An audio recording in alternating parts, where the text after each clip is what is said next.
કચ્છ જિલ્લાનું વાર્ષિક ઇન્સ્પેક્શન હતું। આ વાર્ષિક ઇન્સ્પેક્શનના અનુસંધાને એક લોક સંવાદનો કાર્યક્રમ રાખવામાં આવ્યો હતો। પૂર્વ કચ્છ જિલ્લામાંથી અલગ અલગ અગ્રણીઓ, નાગરિકો, સંગઠનના અગ્રણીઓ, પત્રકાર મિત્રો ઉપસ્થિત રહ્યા। પોલીસને લગતા પ્રશ્નોની તેઓ દ્વારા રજૂઆત કરવામાં આવી। ટ્રાફિકના પ્રશ્ન હોય કે ક્યાંક ડાયવર્ઝન આપવાની જરૂરિયાત હોય, એન્ફોર્સમેન્ટની જરૂરિયાત હોય, અલગ અલગ મુદ્દાઓ પર વિસ્તૃત ચર્ચા કરવામાં આવી। પૂર્વ કચ્છ જિલ્લાના તમામ પોલીસ અધિકારીઓ હાજર છે। એને મારા તરફથી સૂચના કરવામાં આવી છે કે લોકોના જે પ્રશ્ન છે એનું ત્વરિતપણે નિરાકરણ કરવામાં આવે અને એ નિરાકરણ જલ્દી કરીએ એવી મારી ટીમ પાસેથી પણ ઉમ્મીદ છે। આજે મેં ચર્ચા કરી, તમામ અધિકારીઓ જોડે પણ ચર્ચા કરી। પૂર્વ કચ્છ વિસ્તારમાં જેટલા પણ ગુનાઓ બન્યા છે, ગંભીર ઘટનાઓ, પોલીસે તાત્કાલિકપણે ઉકેલ લાવ્યો છે। આજે આપણે જોયું છે 13 તુચકો અર્પણ કાર્યક્રમમાં જુદા જુદા વિસ્તારમાં થયેલી મંદિર ચોરી 34 ગુનાઓના આરોપીઓને પણ પોલીસે પકડી પાડ્યા રાજસ્થાન જઈને। એટલે કોઈ પણ ગુનો બને તો પૂર્વ કચ્છની પોલીસ એકદમ એક્ટિવ રીતે કામ કરીને ગુનાનો તાત્કાલિક ઉકેલ લાવે છે।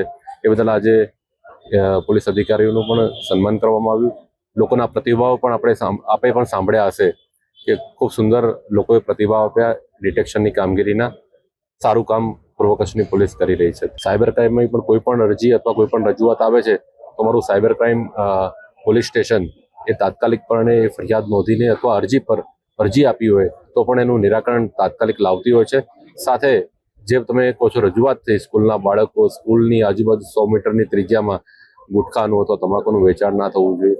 મેં જાહેર મંચ પરથી પણ આપણે જોઈ સૂચના તમામને આપી છે કે આ બાબતે અઠવાડિયાની અંદર જ મને રિઝલ્ટ આપવામાં આવે। તમામ સ્કૂલો અને કોલેજોનો સર્વે થઈ જાય। દારૂનું દૂષણ બહુ વધી ગયું છે, ઇંગ્લિશ અને દેશી। એ બાબતે પણ મારા તમામ અધિકારીઓને મેં સૂચના આપી છે કે કડકમાં કડક કાર્યવાહી કરવામાં આવે અને કોઈ પણ પ્રકારના દૂષણને ચલાવી નહીં લેવામાં આવે એવી તમામ અધિકારીઓને પણ આજે સૂચના આપવામાં આવી છે। સરહદી વિસ્તારની અંદર BSFની સાથે પોલીસનું વિભાગનું સમન્વય ખૂબ જ સારું છે।